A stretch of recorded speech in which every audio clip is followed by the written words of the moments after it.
Hello and welcome to Straight Talk. I'm Yashni Padiachi. It was a familiar venue and audience for Turkish President Recep Tayyip Erdogan. On Tuesday, he addressed the United Nations General Assembly for the 13th time, bringing with him the same message he has given in years past, that the United Nations Security Council, with its 5 permanent members, needs immediate reform to address the growing challenges facing the world. Erdogan said the global security body had failed to keep the world safe. The Security Council is no longer the guarantor of international security and has become a battleground where the political strategies of 5 countries clash. On the sidelines of the UNGA, Erdogan also held his first face-to-face meeting with Israeli Prime Minister Benjamin Netanyahu. Over the past year, both countries have seen relations improve after more than a decade of hostility.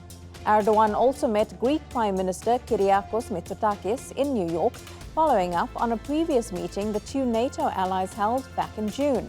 Relations between Ankara and Athens have seen a sharp rebound in 2023, following years of tensions over maritime disputes in the Aegean and Mediterranean seas and the unresolved issue of a divided Cyprus. And now to discuss the major points of President Erdogan's UNGA speech. Joining me from Istanbul is Talha Kose. He's a director of SETA Brussels, and Zuhal Mert Uzuner. She's an associate professor at Marmara University. Thanks to both of you for joining us.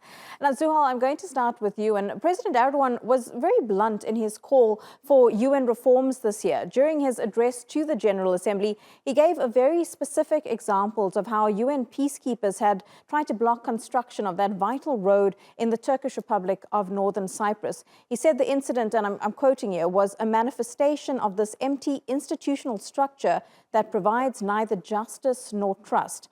Are his calls for UN reforms growing bolder than years past, given the world we're in right now?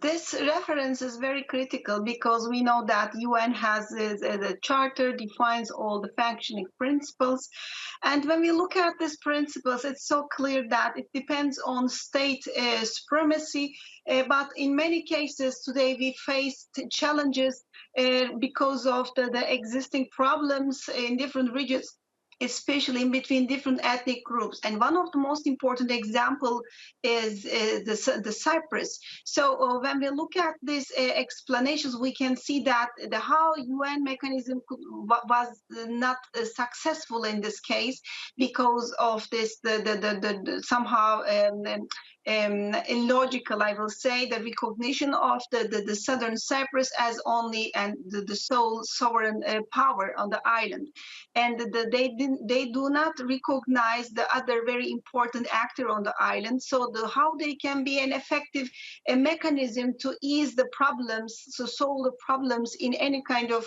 the place, a conflictual the area. Because of this perspective, President Erdogan underlines that we need a very new, fresh look for the resolution of the problems, because the new challenges in international relations are really about the already settled system, and it needs a kind of reform to refresh that look. So, Talha, during his speech, Erdogan said the UN Security Council has become a battleground for the 5 permanent members and their political strategies. Do you think that's an accurate assessment?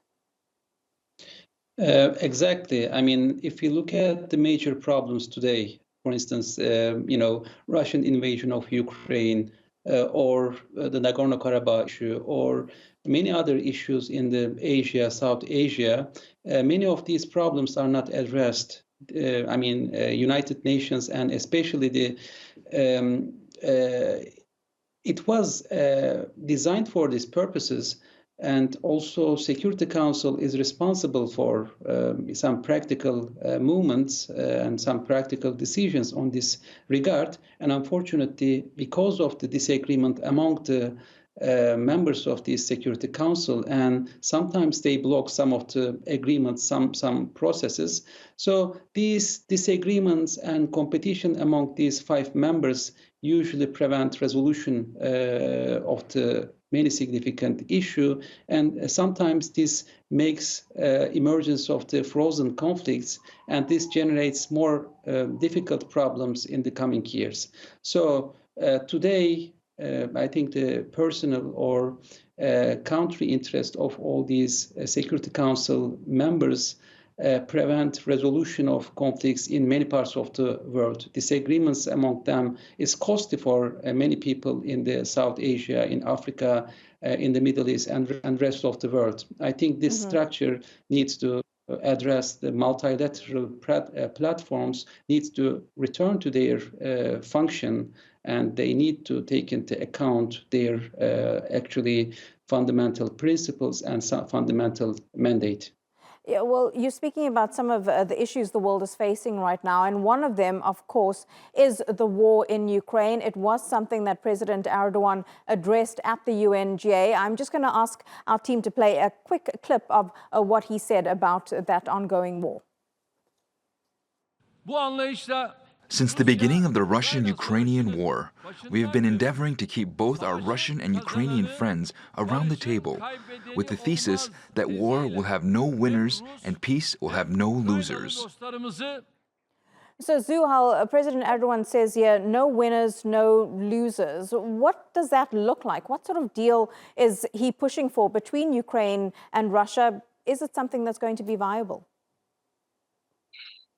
This is a very important question, because today we discuss what kind of solution can be acceptable, because when we look at the explanations of US President in the BM, the platform, it was so obvious that there was insistence on keeping this principle of territorial integrity. But on the other side, we see in Ukraine case, if we can see any urgent resolution, it is sure that there will be some compensation. The givings coming from the UK side. This is very important to underline that the Ukraine is not so, let's say, the wishing to give some important concessions about their territorial integrity. But on the other side, it is so obvious that Russia will not recognize any kind of solution which will present itself as a kind of loser. So there will be a kind of a concession from the territorial integrity of Ukraine. So that's why maybe it's a very difficult situation right now, but it is obvious that the continuation of the war may create much wider conflict, and we face the nuclear threat. So this is so important to find a common way to solve that problem as soon as possible. That's why President Erdogan underlines that there must be a kind of way to solve and somehow satisfy both sides to reach a kind of peace. This is so important, because otherwise that war can expand to the whole continent. So, Talha, on the sidelines of the UNGA, there was really a very rare meeting, the first face-to-face between President Erdogan and Israel's Benjamin Netanyahu. Given their shaky relationship over the past decade, just talk us through why this meeting was so significant. I think the normalization process between Turkey and Israel started several months ago. So there were some significant achievements, especially between two presidents, between Israeli and Turkish presidents. And Israeli government and prime minister has a different position, and his cabinet is composed of different elements, including some radical elements that are not, close to recognition of the Palestinians, and also in favor of relations with Turkey. However, there are certain areas where this relationship can move forward. Actually, the meeting was planned earlier, several months ago, but Netanyahu had some health issues, so it was postponed to UN General Assembly meeting. So the significance is that, the ongoing normalization is moving forward. There are certain areas of disagreements. However, there are certain areas where both countries can benefit. For instance, trade, energy cooperation, and further cooperation in the Eastern Mediterranean. So compartmentalization of the relations and moving forward in the positive agenda was this new decision. And also at the same time, there are certain constructive elements, actors in Israel who are in favor of moving forward with Turkey. So not losing all these elements, and if there are some disagreements, they can also continue the disagreement in that areas. Now, Zuhal, Erdogan didn't meet with just one former adversary. He also met with the Greek Prime Minister, Kyriakos Mitsotakis. They discussed several issues, also possibly a roadmap for positive momentum. Can you see this continuing in the months, possibly the years to come?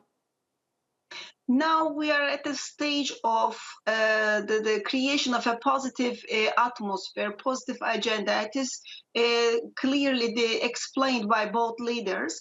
When we look at their explanations, we are not in a kind of rapprochement period, because after 2-3 years of very tense period of time, the Aegean started to be a really hot spot for international peace and order. That's why now the target is creation of a kind of the less tensious atmosphere. This doesn't seem maybe so promising and so optimistic, but on the other side, it is the beginning point of any kind of the negotiation or a kind of rapprochement.